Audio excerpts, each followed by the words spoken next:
Alright, so we saw a couple ways with actually using 4 polygons, 16 polygons, and all bridging those into a nice cylinder. But what if we don't have that many or that much geometry to work with? Well, we don't need to actually use polygons, we can use points. So let's say we wanted to make some little like speaker holes here. I'm just going to grab all these points here. And let's run a vertex bevel. Just hit B for bevel, just like edge or polygon. And let's bevel these out a little bit. And before I do that, let me just unsubdivide it and run that again. But one thing to note, let's say we want a perfect 15 millimeter, or let's say 20 millimeter hole. What I actually want to do is create a 25 millimeter hole, 25.0. Then take those polygons for all these guys,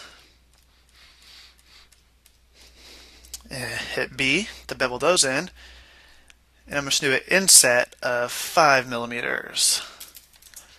So we started with 25 to create the hole, and then we ran 5, so now we're at 20 millimeters. So now this hole is going to be a nice perfect 20 millimeter hole.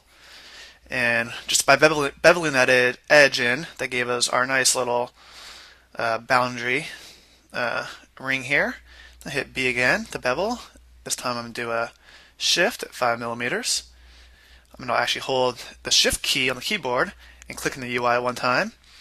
And that's as if we dropped the tool and reactivated it. So now we can drop these guys down. Again, hold shift, drop in a nice 5 millimeters. Shift again. This time inset 5 millimeters. Drop the selection, hit tab, and now we have nice, perfectly smooth circles or holes cut out just from using an edge bevel. And you will see that this is an n-gon here. 1, 2, 3, 4, 5, 6 sides. But that's okay to have n-gons on a perfectly flat plane. Now that might not have worked up here. You have to do a little bit more work on something rounded. But n-gons on a perfectly flat surface are perfectly fine for SubD. There we go. Let's say we wanted those to actually be buttons or something. Come into my poly mode. Just grab a couple of these guys here and bevel it. Well, let's scale those up a little bit. I'm going to use my action center of local so they all scale the same. And imagine this is just a button inside of a hole, so there would be a slight edge around it.